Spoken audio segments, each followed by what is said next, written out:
세계는 지금 한 나라를 가장 위험한 변수로 분류하고 있습니다. 그 나라는 가장 강하지도 가장 공격적이지도 않습니다. 그러나 딱 하나 그 나라가 빠지는 순간 전쟁 산업 기술 공급망이 동시에 멈춰버립니다. 그래서 이상한 장면이 벌어집니다. 중국에는 관세를 들이대고 러시아는 봉쇄하며 동맹국에게도 압박 카드를 꺼내는 강대국들이 유독 한국 앞에서는 먼저 계산부터 대합니다. 이유는 단순합니다. 한국을 누르는 순간 오히려 그들의 전쟁 준비와 산업 전략이 먼저 무너지기 때문입니다. 대한민국은 한때 세계가 동정하던 나라였습니다. 식민지였고 전쟁을 겪었고 분단 속에서 가장 가난했습니다. 그러나 이제 세계는 한국을 계산합니다. 무시하지도 쉽게 밀어내지도 못합니다. 대한민국은 더 이상 도움을 받는 나라가 아닙니다. 세계를 움직이게 만드는 핵심 국가입니다. 가장 강하지 않아도 가장 필요한 나라이기 때문에 지금 이 순간에도 세계는 먼저 한국을 계산합니다. 이 냉혹한 구조를 처음부터 끝까지 해부한 인물이 있습니다. 30년간 세계 질서를 연구해온 하버드대 교수. 그의 분석은 한 가지 사실을 보여줍니다. 지금 세계는 한국을 견제하면서도 끝내 손떼지 못합니다. 미국이 한국을 놓지 못합니다. 중국이 한국을 밀어내지 못합니다. 러시아가 한국을 적으로 못 만듭니다. 세 나라가 동시에 계산하는 나라, 전 세계에서 딱 하나뿐입니다. 대한민국입니다. 저는 빅터 블랙스톤입니다. 하버드 케네디 스쿨에서 국제 안보와 산업 전략을 가르치고 있습니다. 20년 넘게 강대국들의 움직임을 분석해왔죠. 그런데 최근 들어 이상한 패턴이 보이기 시작했습니다.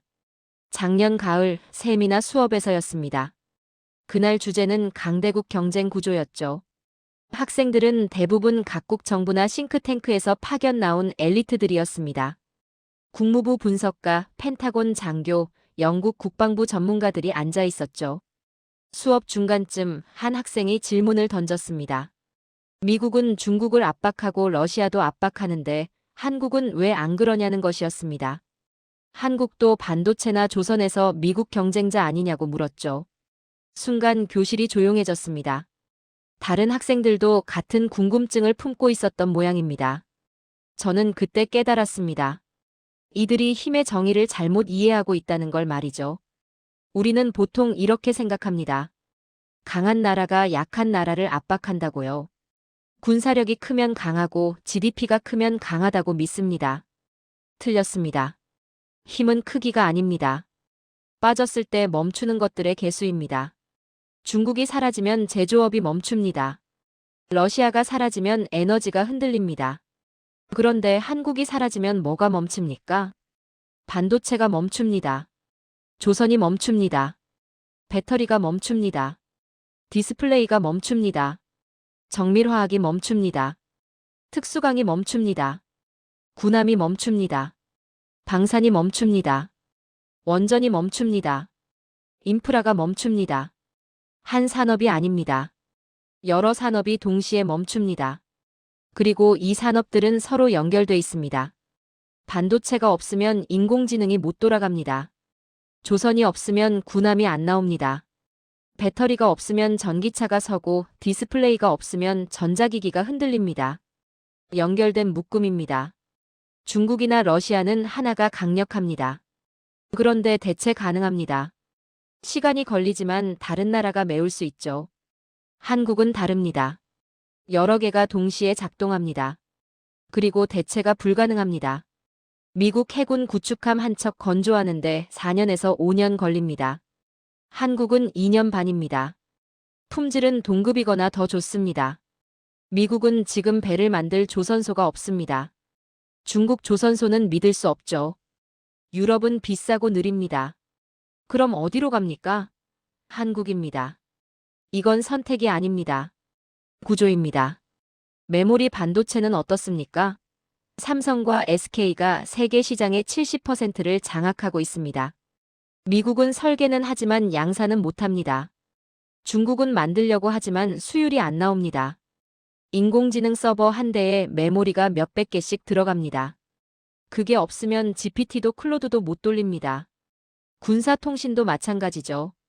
첨단 미사일에도 들어갑니다. 미국이 한국 반도체 없이 인공지능 경쟁에서 이길 수 있습니까? 없습니다. 중국이 한국 장비 없이 반도체를 만들 수 있습니까? 없습니다. 배터리는 어떻습니까? LG와 삼성 SDI가 프리미엄 시장을 장악했습니다. 전기차 시대로 가는데 배터리가 없으면 어떻게 됩니까? 디스플레이는요? 삼성과 LG가 없으면 아이폰 화면이 안 나옵니다. 이게 한국입니다. 하나가 아닙니다. 전부 동시입니다. 그래서 미국은 한국을 압박 못합니다. 압박하면 자기들 산업이 먼저 흔들리니까요. 중국도 한국을 밀어낼 수 없습니다. 밀어내는 순간 자기들 첨단 산업이 무너집니다. 러시아는 더 재미있습니다. 지금은 전쟁 중입니다. 그런데 전쟁이 끝나면 어떻게 됩니까? 재건해야 합니다. 누가 해줍니까? 중국한테 맡기면 종속됩니다. 자원 가격 결정권을 빼앗깁니다. 유럽은 제재 때문에 못 들어옵니다. 미국은 정치적으로 불가능합니다. 그럼 누가 남습니까? 한국입니다. 인프라 건설, 플랜트, 신도시, 항만 발전소, 설계부터 시공, 감리, 운영까지 다 할 수 있는 나라가 몇 개나 됩니까? 러시아는 계산하고 있습니다. 전쟁 끝나고 나서를 말이죠. 그래서 한국을 비우호국으로는 분류했지만 적국으로는 안 만들었습니다. 살상무기 지원도 피하고 있죠. 외교적 여지를 남겨뒀습니다. 이게 강대국들의 공통점입니다. 한국을 좋아하지 않을 수 있습니다. 그런데 없어서는 안 됩니다. 수업이 끝나고 학생들이 나갔습니다. 표정들이 무거웠죠.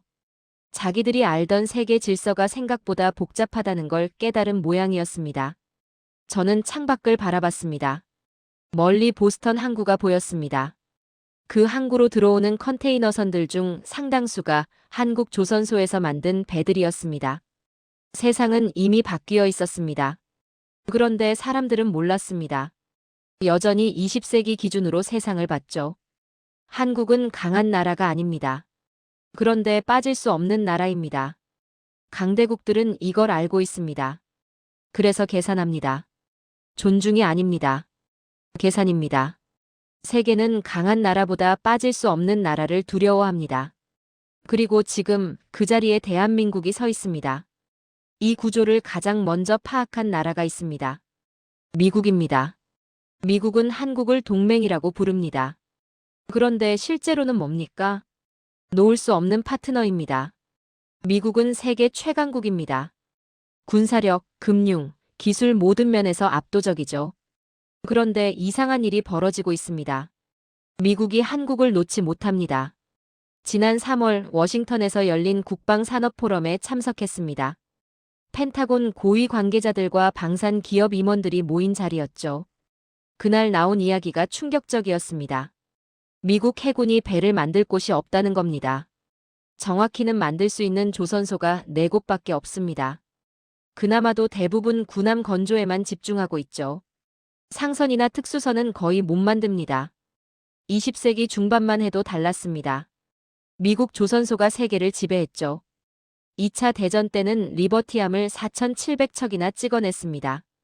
냉전 시대에도 항공모함, 구축함, 잠수함을 계속 뽑아냈습니다. 그런데 지금은요? 구축함 한 척 만드는데 4년에서 5년 걸립니다. 예산은 계속 초과됩니다. 납기는 자꾸 밀립니다. 왜 이렇게 됐습니까? 미국이 제조업을 포기했기 때문입니다. 80년대부터 시작됐죠. 금융과 서비스로 갔습니다. 실리콘밸리로 갔습니다.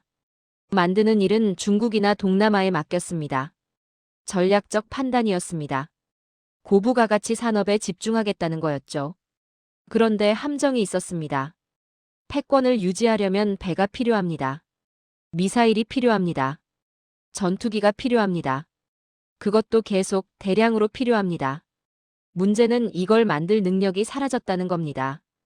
포럼에서 한 해군 제독이 말했습니다. 중국이 1년에 구축함을 6척 진수합니다. 미국은 2척 겨우 만듭니다. 이 속도로는 10년 뒤 숫자에서 밀린다고요. 그럼 어떻게 합니까? 다시 만들면 되지 않느냐고 누군가 물었습니다. 조선소를 새로 짓고 인력을 키우고 기술을 복원하면 되지 않느냐는 거였죠. 이론적으로는 가능합니다. 그런데 시간이 문제입니다. 조선소 하나 짓는데 최소 5년 걸립니다. 숙련 인력 키우는데 10년 걸립니다. 공급망 복원하는데 또 5년 걸립니다. 합치면 20년입니다. 20년 동안 중국은 가만히 있습니까? 안 있습니다. 계속 만듭니다. 그래서 미국은 계산을 바꿨습니다. 직접 만들기보다 누군가에게 맡기는 게 낫다고 판단했죠. 그런데 아무한테나 맡길 수 없습니다. 조건이 까다롭습니다. 첫째, 빨라야 합니다. 납기를 지켜야 합니다. 둘째, 품질이 보장돼야 합니다.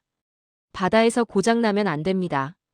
셋째, 대량 생산이 가능해야 합니다. 한두 척이 아니라 수십 척을 동시에 만들 수 있어야 합니다. 넷째, 정비와 개조도 가능해야 합니다. 다섯째, 군함과 상선을 동시에 만들 수 있어야 합니다. 이 조건을 다 만족하는 나라가 몇 개나 됩니까? 하나입니다. 대한민국입니다. 한국 조선소는 납기를 지킵니다.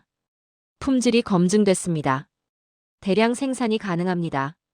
현대중공업 울산 조선소 하나가 미국 전체 조선소보다 큽니다. 군함도 만듭니다.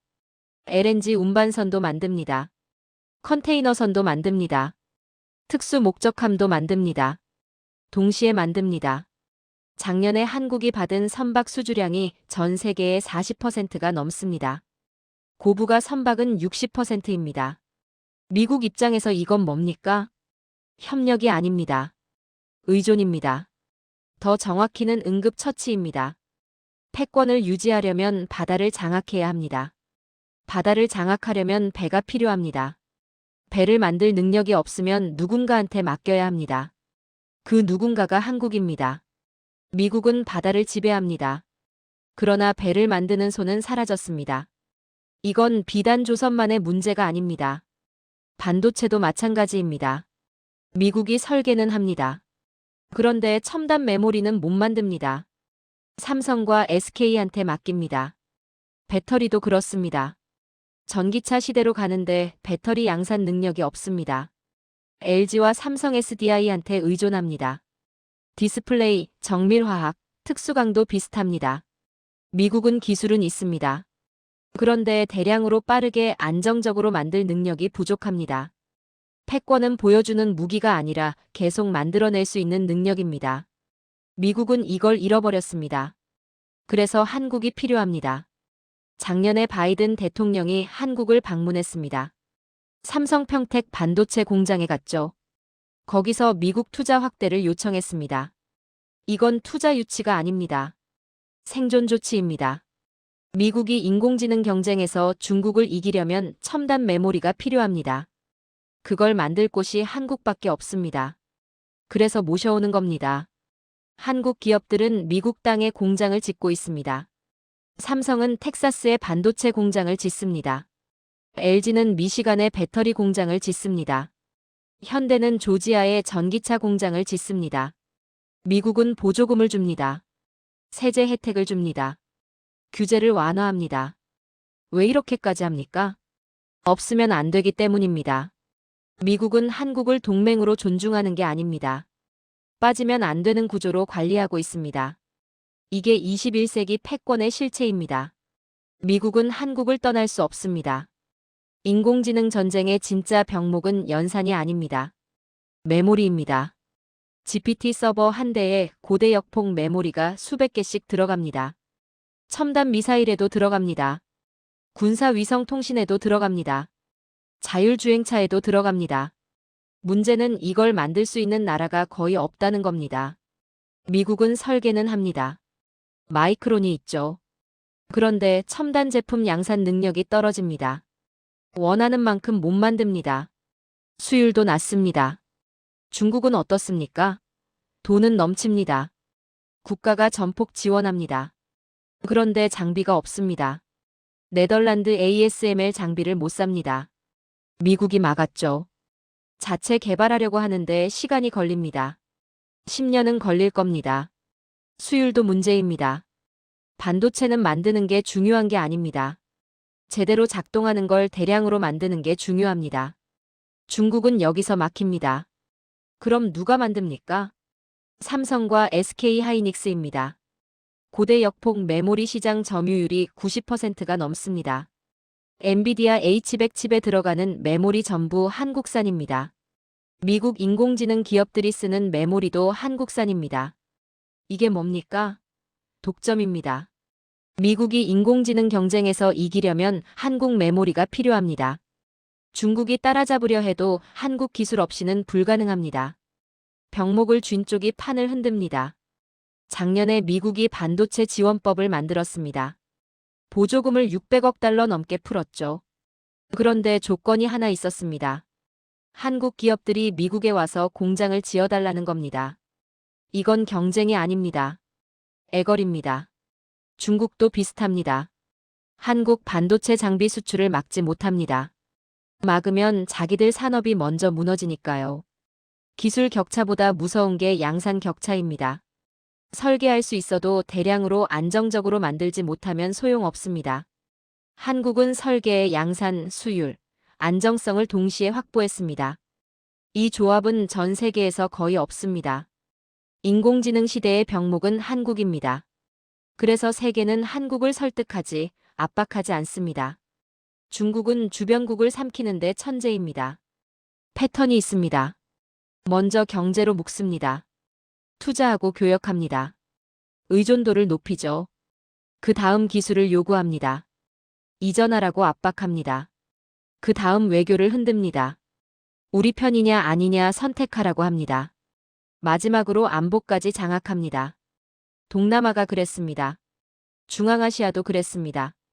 아프리카 상당수가 이 수순을 밟았죠. 중국은 크기로 압도합니다. 시장이 큽니다. 자본이 많습니다. 인구가 많습니다. 작은 나라들은 버틸 수가 없습니다. 그런데 이 전략이 통하지 않은 나라가 딱 하나 있습니다. 대한민국입니다. 왜 안 통했습니까? 한국은 동시에 세 가지 조건을 갖췄기 때문입니다. 첫째, 중국 산업의 필수적인 파트너입니다. 반도체 장비, 정밀화학, 디스플레이 소재가 없으면 중국 공장이 멈춥니다. 둘째, 미국 안보 체계에 깊게 편입돼 있습니다. 주한미군이 있고 한미동맹이 작동합니다. 셋째, 독자 기술과 군사 역량을 가진 고밀도 국가입니다. 굴복시킬 수 없는 구조죠. 이 조합은 전 세계에서 거의 없습니다. 그래서 중국은 한국을 어떻게 분류해야 할지 모릅니다. 동맹도 아니고 적도 아닙니다. 종속국으로 만들 수도 없고 무시할 수도 없습니다. 2017년 사드 사태가 결정적이었습니다. 중국은 전면적으로 압박했습니다. 한국 기업 제재했습니다. 관광객 끊었습니다. 한한령 발동했습니다. 롯데 문 닫게 했습니다. 현대차 판매 막았습니다. 비공식 제재였지만 위력은 엄청났습니다. 한국 경제가 흔들렸죠. 피해액이 수조 원 넘게 나왔습니다. 중국은 계산했습니다. 이 정도 압박이면 한국이 굴복할 거라고 봤죠. 결과는 어땠습니까? 한국은 안 굴복했습니다. 오히려 반대로 갔습니다. 중국 의존도를 줄였습니다. 공급망을 다변화했습니다. 국산화를 가속했습니다. 베트남, 인도, 동남아로 생산 기지를 옮겼습니다. 중국 시장 비중이 25%에서 18%로 떨어졌습니다. 핵심 소재 국산화율이 급등했습니다. 반도체, 디스플레이, 배터리 기업들이 중국 리스크를 본격적으로 관리하기 시작했죠. 사드는 굴복의 증거가 아니었습니다. 독립의 분기점이었습니다. 중국이 때릴수록 한국은 단단해졌습니다. 중국은 충격을 받았습니다. 자기들 전략이 실패한 겁니다. 압박이 오히려 역효과를 낸 거죠. 더 큰 문제가 있었습니다. 한국을 계속 압박하면 뭐가 일어납니까? 한국이 미국, 일본과 더 가까워집니다. 기술 표준에서 완전히 서방 진영으로 갑니다. 공급망에서 중국을 완전히 배제하기 시작합니다. 그럼 중국은 어떻게 됩니까? 첨단 반도체 못 만듭니다. 디스플레이 품질 못 올립니다. 배터리 경쟁력 떨어집니다. 정밀화학 소재 수급이 막힙니다. 중국 동부 해안 산업 벨트가 직격탄을 맞습니다. 중국은 계산을 다시 했습니다. 한국을 적으로 만들면 손해가 더 큽니다. 그렇다고 굴복시킬 수도 없습니다. 그럼 어떻게 해야 합니까? 관리해야 합니다. 2019년부터 중국 태도가 바뀌었습니다. 노골적 압박이 줄었습니다. 경제 협력을 다시 늘렸습니다. 한중 정상회담도 재개했죠. 이게 화해입니까? 아닙니다. 계산입니다. 중국은 한국을 싫어합니다. 그러나 마음대로 못합니다. 한국을 누르는 순간 중국의 인공지능 전략이 흔들립니다. 전기차 전략도 흔들립니다. 첨단 제조업 전체가 타격을 받습니다. 그래서 중국은 전략을 바꿨습니다. 강압에서 관리로 갔습니다. 한국을 적으로 규정하지 않습니다. 종속국으로도 만들지 못합니다. 불편하지만 유지해야 할 변수로 분류했습니다. 중국이 가장 두려워하는 그림이 있습니다. 한국이 기술 표준에서 미국과 완전 공조합니다. 안보에서 일본과 구조적으로 연계됩니다. 공급망에서 중국 비중을 계속 줄입니다. 이 세 가지가 동시에 진행되면 중국은 막을 방법이 없습니다. 그래서 중국은 한국을 때리지 않습니다. 계산만 합니다. 사드 사태는 중국한테 교훈을 줬습니다. 한국은 압박으로 굴복시킬 수 없다는 것을요. 이제 중국은 압니다. 한국은 작지만 만만하지 않다는 걸 말이죠. 크기로 이기는 시대는 끝났습니다. 대체 불가능한 능력을 가진 나라가 이기는 시대입니다. 한국은 그 자리에 서 있습니다. 중국은 한국 앞에서 계산부터 합니다. 러시아가 전쟁을 버티고 있습니다. GDP는 유지됩니다. 군수 공장은 돌아갑니다. 고용도 방어됩니다. 겉으로 보면 괜찮아 보이죠. 착시입니다. 전시 경제는 숫자를 만들어냅니다. 그런데 이건 자산이 아닙니다. 소모입니다. 탱크 만들고 미사일 쏘고 포탄 날리는 건 태우는 겁니다. 전쟁이 끝나는 순간 진짜 계산서가 나옵니다. 러시아는 전후 재건 앞에서 절망적인 현실과 마주하게 됩니다. 민간 산업이 텅 비었습니다. 20대, 30대 숙련 노동자들이 전장으로 갔습니다. 돌아오지 못한 사람들이 수십만입니다. 공장은 멈췄습니다. 설계 능력이 사라졌습니다. 인프라는 어떻습니까? 도로가 끊겼습니다. 다리가 무너졌습니다. 발전소가 파괴됐습니다. 도시 전체가 폐허가 된 곳도 있습니다. 복구해야 합니다. 그런데 누가 합니까? 러시아 자체 역량으로는 불가능합니다. 설계할 사람이 없습니다. 감리할 전문가가 없습니다. 프로젝트 관리 경험이 부족합니다. 자원은 넘치는데 미래를 지을 손이 없습니다. 그럼 외부에서 불러와야 합니다. 선택지가 뭡니까? 유럽입니까? 불가능합니다. 제재가 최소 10년은 갑니다. 독일, 프랑스 기업들이 들어올 수 없습니다. 정치적으로 막혔습니다. 미국입니까? 더 불가능합니다. 러시아 재건을 도와주는 미국 기업이 있으면 본국에서 난리 납니다. 의회가 가만 안 둡니다. 중국입니까? 가능은 합니다. 중국은 돈도 많고 건설 능력도 있습니다. 들어올 수 있습니다. 그런데 대가가 무섭습니다. 중국이 러시아 재건을 맡으면 어떻게 됩니까? 종속됩니다. 천연가스 가격 결정권을 빼앗깁니다. 석유 수출 루트를 중국이 장악합니다. 시베리아 자원 개발권을 내줘야 합니다. 러시아가 중국의 자원 공급 기지로 전락하는 겁니다. 푸틴이 이걸 받아들일 수 있습니까? 없습니다. 러시아 자존심이 허락 안 합니다.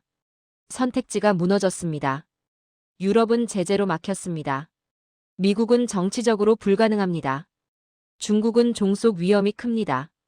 그럼 누가 남습니까? 한국입니다. 한국은 설계부터 시공, 감리, 운영까지 다 할 수 있습니다. 신도시 만들었습니다. 항만 건설했습니다. 발전소 지었습니다. 교통 인프라 깔았습니다. 중동에서 검증됐습니다. 동남아에서 검증됐습니다. 중앙아시아에서도 검증됐습니다. 한국은 말이 아니라 결과를 냅니다. 예산 내에서 끝냅니다. 공기 내에서 완공합니다. 운영까지 책임집니다. 완성 능력이 검증된 나라입니다. 러시아가 이걸 모를까요? 압니다. 그래서 러시아는 재미있는 선택을 했습니다. 한국을 비우호국으로 분류했습니다. 우크라이나를 지원하는 서방 진영에 있으니까요. 그런데 적국으로는 지정 안 했습니다. 왜 안 했습니까? 살상무기 지원을 피했기 때문입니다. 한국은 방탄복, 헬멧, 구급 장비만 보냈습니다. 포탄이나 미사일은 안 보냈습니다. 직접적인 무기 지원 라인을 넘지 않았죠. 러시아는 이걸 계산했습니다. 한국이 조심하고 있다는 걸 봤습니다. 외교적 여지를 남겨뒀다는 걸 파악했습니다. 그래서 러시아도 여지를 남겼습니다. 적국으로 못 박지 않은 겁니다. 이게 뭡니까? 전쟁 이후를 계산하는 국가만이 할 수 있는 선택입니다. 전쟁은 버틸 수 있습니다. 그런데 제거는 다릅니다. 자원만으로는 안 됩니다. 완성 능력이 있어야 합니다. 러시아는 압니다. 전쟁 끝나고 나면 손 벌릴 곳이 한국밖에 없다는 걸 말이죠. 유럽은 못 옵니다. 미국은 안 옵니다. 중국은 위험합니다. 일을 끝낼 수 있는 나라, 종속 위험 없는 나라, 검증된 능력을 가진 나라. 한국입니다. 러시아가 한국을 보는 이유는 감정이 아닙니다. 기능입니다. 전쟁의 마지막 계산서에는 반드시 한국이 등장합니다. 러시아는 지금도 계산하고 있습니다. 전쟁 끝나는 날을 말이죠. 그날이 오면 러시아는 한국을 부를 겁니다. 결국 한국입니다. 중동이 공포에 떨고 있습니다. 석유 시대가 끝나가고 있습니다. 탈탄소가 가속됩니다. 전기차가 퍼집니다. 재생에너지가 확대됩니다. 석유 수요가 정점을 찍고 내려가기 시작했죠. 중동 국가들은 압니다. 이대로는 안 된다는 걸 말이죠. 사우디가 비전 2030을 만들었습니다. 아랍에미리트가 미래 전략을 발표했습니다. 카타르가 다각화를 외쳤습니다. 문제는 돈이 아닙니다. 중동에는 돈이 넘칩니다. 석유 달러가 수천억 달러씩 쌓여 있죠. 문제는 석유 이후 모델이 없다는 겁니다. 중동은 꿈을 샀습니다. 엄청난 돈을 쏟아부었습니다. 세계 최고 건축가를 불렀습니다. 최첨단 설계를 받았습니다. 화려한 렌더링을 받습니다. 그런데 완공이 안 됐습니다. 사우디 네옴시티 프로젝트가 대표적입니다. 5억 달러 넘게 투입됐습니다. 그런데 계획대로 안 됩니다. 공기가 밀립니다. 예산이 초과됩니다. 완공 목표가 계속 뒤로 밀렸죠. 왜 이렇게 됐습니까? 설계는 화려합니다. 그런데 실제로 지을 능력이 없습니다. 극한 환경에서 시공 경험이 부족합니다. 자재 수급이 안 됩니다. 숙련 인력이 없습니다. 중동은 깨달았습니다. 꿈을 사는 것만으로는 안 된다는 걸 말이죠. 전략을 바꿨습니다. 기술이 아니라 완공 경험을 봅니다. 제안서가 아니라 납기 준수를 봅니다. 컨설팅이 아니라 운영까지 책임지는 능력을 봅니다. 이 기준을 동시에 만족하는 나라가 몇 개나 됩니까? 거의 없습니다. 미국은 어떻습니까? 기술은 있습니다. 그런데 비쌉니다. 느립니다. 중동 프로젝트에 관심도 별로 없습니다. 유럽은요? 독일, 프랑스 기업들이 있습니다. 그런데 조건이 까다롭습니다. 비용이 천문학적입니다. 공기도 오래 걸립니다. 중국은 어떻습니까? 싸고 빠릅니다. 그런데 품질이 문제입니다. 몇 년 지나면 금이 갑니다. 유지 보수가 안 됩니다. 더 큰 문제는 기술 이전을 안 해준다는 겁니다. 종속 구조를 만듭니다. 그럼 누가 남습니까? 한국입니다. 한국은 중동에서 이미 검증됐습니다. 바라카 원전지였습니다. 예정대로 완공했습니다. 지금도 잘 돌아갑니다. 사우디 주베일 석유화학단지 건설했습니다. 완벽하게 납품했습니다. 카타르 라스라판 항만 확장했습니다. 공기 내에 끝냈습니다. 중동이 한국을 부르는 이유가 뭡니까? 절대 실패하지 않기 때문입니다. 한국 건설사는 약속을 지킵니다. 예산 내에서 끝냅니다. 공기를 준수합니다. 품질을 보장합니다. 운영까지 책임집니다. 중동은 이제 압니다. 한국은 말만 하는 나라가 아니라 끝내는 나라라는 걸 말이죠. 더 결정적인 게 있습니다. 기술 이전입니다. 미국은 기술을 안 줍니다. 자기들만 알고 있어야 계속 돈을 벌 수 있으니까요. 유럽도 비슷합니다. 조건을 수십 가지 달아서 실질적으로 막습니다. 중국은 형식적으로는 줍니다. 그런데 핵심은 빼고 줍니다.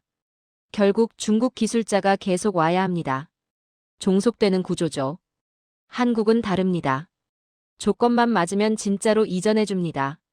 바라카 원전이 그랬습니다. 아랍에미리트 엔지니어들을 한국으로 데려와서 교육시켰습니다. 현장에서 직접 훈련시켰습니다. 지금 아랍에미리트는 원전 운영 능력을 갖췄습니다. 자체적으로 돌릴 수 있습니다. 한국 없이도 가능합니다.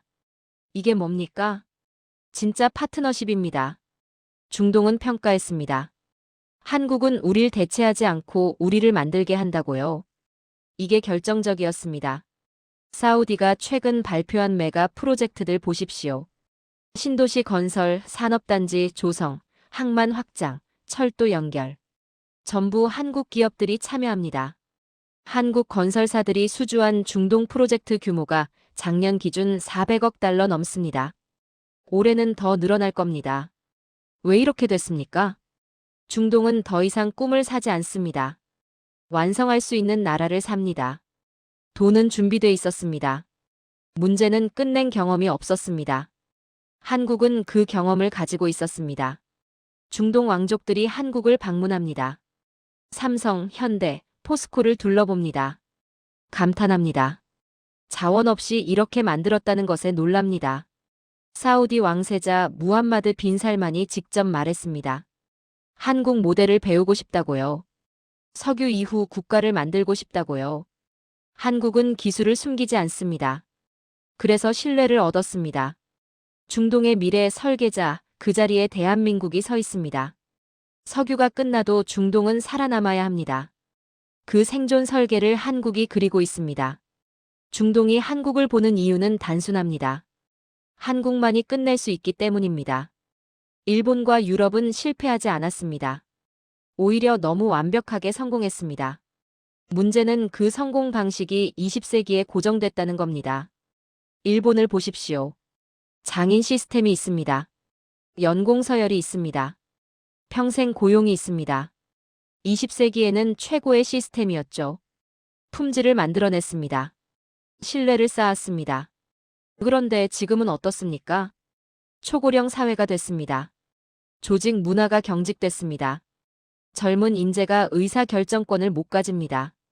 해고가 불가능합니다. 구조조정이 안 됩니다. 기술은 있습니다. 그런데 결단과 속도가 나오지 않습니다. 디스플레이가 대표적입니다. 일본이 먼저 시작했습니다. 샤프, 소니가 세계를 지배했죠. 그런데 지금은 어떻습니까? 삼성과 LG가 시장을 장악했습니다. 반도체는 어떻습니까? 도시바, NEC, 히타치가 80년대 세계 1위였습니다. 지금은요? 메모리 시장에서 거의 사라졌습니다. 삼성과 SK하이닉스가 지배합니다. 조선은 더 극적입니다. 90년대까지만 해도 일본이 세계 1위였습니다. 지금은 한국이 수주량 절반 이상 가져갑니다. 고부가 선박은 70% 넘게 장악했습니다. 일본은 이론상 할 수 있었습니다. 기술도 있었고 경험도 있었습니다. 그런데 한국이 먼저 해버렸습니다. 속도에서 밀렸습니다. 유럽은 어떻습니까? 복지가 완벽합니다. 삶의 질이 높습니다. 문화가 성숙했습니다. 20세기 완성형 사회죠. 그런데 족쇄가 됐습니다. 복지를 유지하려면 재정이 필요합니다. 재정을 확보하려면 성장이 필요합니다. 성장하려면 구조조정이 필요합니다. 구조조정하면 어떻게 됩니까? 시위가 터집니다. 노조가 들고 일어납니다. 선거에서 집니다. 프랑스 보십시오. 연금 개혁하려다가 전국이 마비됐습니다. 독일도 비슷합니다. 공장 하나 닫으려 해도 몇 년씩 걸립니다. 안보는 어떻습니까? 미국한테 맡겼습니다. 방위비를 최소화했습니다. 그 돈으로 복지를 늘렸죠. 그런데 우크라이나 전쟁이 터졌습니다. 갑자기 방위비를 올려야 합니다. 어디서 돈을 빼냅니까? 복지를 깎아야 합니다. 국민들이 가만히 있습니까? 안 있습니다. 움직이려 하면 흔들리는 대륙입니다. 한국은 달랐습니다. 한국은 20세기에 완성되지 않았습니다. 전쟁을 겪었습니다. 분단됐습니다. 빈곤했습니다. 완성할 시간이 없었습니다. 그래서 21세기 룰로 바로 뛰어들 수 있었습니다. 실패를 감내하는 문화가 생겼습니다. 빠르게 시도하고 빠르게 버립니다. 안 되면 바로 바꿉니다. 속도에 최적화된 국가 구조가 만들어졌죠. 반도체 보십시오. 삼성이 메모리에 올인한 게 80년대입니다. 일본이 지배하던 시장이었습니다. 미친 짓이라고 했습니다. 그런데 해냈습니다. 조선도 그랬습니다. 현대중공업이 배 한 척 안 만들어 본 상태에서 수주받았습니다. 불가능하다고 했습니다. 그런데 만들어냈습니다. 배터리도 마찬가지입니다. LG화학이 화학회사에서 배터리 회사로 전환했습니다. 위험하다고 했습니다. 그런데 성공했습니다. 한국은 완성을 두려워하지 않았습니다. 변화를 선택했습니다. 일본과 유럽은 완성을 지키려 했습니다. 변화를 미뤘습니다. 결과가 나왔습니다. 조선 세계 수주 1위, 한국입니다. 메모리 반도체 세계 지배, 한국입니다. 배터리 프리미엄 시장 장악, 한국입니다. 디스플레이 최고급 시장 지배, 한국입니다. 방사는 어떻습니까? K9 자주포가 폴란드로 갑니다. K2 전차가 수출됩니다. 천공 방공 시스템이 팔립니다. 독일, 프랑스 제치고 한국 무기를 삽니다. 원전은요? 체코가 한국을 선택했습니다. 프랑스를 제쳤습니다. 이게 뭡니까? 역전입니다. 완성은 축복입니다. 그런데 변화 앞에서는 족쇄가 됩니다. 일본과 유럽이 못한 게 아닙니다. 한국이 너무 빠릅니다. 이제 일본과 유럽은 한국을 배척하지 않습니다. 뺄 수가 없습니다. 도요타가 삼성 배터리 씁니다. 폭스바겐이 LG 배터리 씁니다. 애플이 삼성 디스플레이 씁니다. 한국 없이는 못 만듭니다. 이제 한국은 경쟁자가 아닙니다. 기준이 됐습니다. 세계 강대국들의 행동을 정리해 보겠습니다. 미국은 한국을 놓지 못합니다. 조선, 반도체, 배터리 없이는 패권 유지가 불가능합니다. 중국은 한국을 밀어내지 못합니다. 첨단 소재, 장비, 기술 없이는 산업 고도화가 막힙니다. 러시아는 한국을 적으로 못 만듭니다. 전후 재건에 한국 건설 능력이 필수적입니다. 중동은 한국의 미래를 맡깁니다. 석유 이후 국가 설계를 한국만이 완성시킬 수 있습니다. 일본과 유럽은 한국에 의존합니다. 배터리, 디스플레이, 메모리 없이는 제품을 못 만듭니다. 성장하는 나라들은 한국을 교본으로 삼습니다. 자원 없이 선진국된 유일한 모델이기 때문입니다. 공통점이 보입니까? 어느 나라도 한국을 무시하지 않습니다. 반드시 계산에 넣습니다. 반드시 변수로 둡니다. 절대 제외하지 않습니다. 이건 감정이 아닙니다. 구조입니다. 한국은 패권국이 아닙니다. 약소국도 아닙니다. 중간국도 아닙니다. 분류를 깨는 나라입니다. 기술, 산업, 군사, 문화, 지정학이 동시에 작동하는 희귀한 국가입니다. 이 조합을 가진 나라가 전 세계에 몇 개나 됩니까? 거의 없습니다. 강대국들이 진짜 두려워하는 지점이 있습니다. 한국은 스스로 방향을 바꿀 수 있습니다. 편을 선택할 수 있습니다. 미국 편도 될 수 있고 독자 노선도 갈 수 있습니다. 속도를 조절할 수 있습니다. 기술 협력 수위를 결정할 수 있습니다. 이 유연성이 패권국들한테 가장 위험한 요소입니다. 한국이 방향을 트는 순간 전체 판이 흔들립니다. 미국 인공지능 전략이 막힙니다. 중국 첨단 산업이 무너집니다. 일본 제조업이 정지합니다. 그래서 강대국들은 한국을 상대할 때 먼저 계산부터 합니다.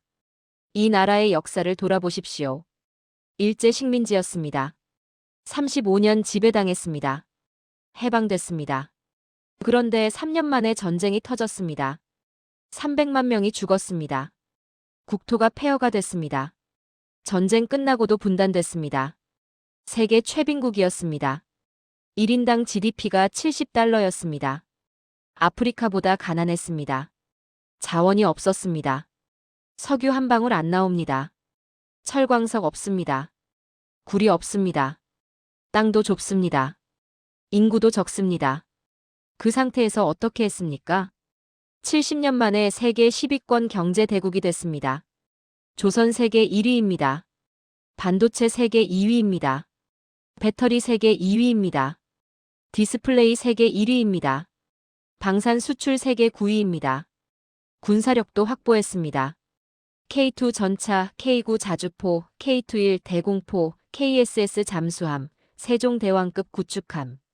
독자 개발했습니다. 원전 기술 확보했습니다.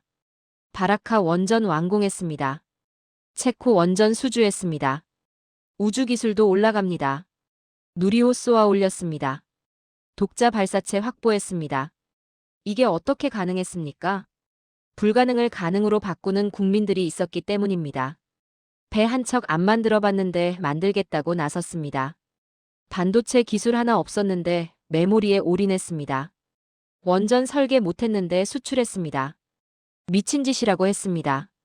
그런데 해냈습니다. 실패를 두려워하지 않았습니다. 넘어지면 일어났습니다. 안 되면 다시 했습니다. 그 결과가 지금입니다.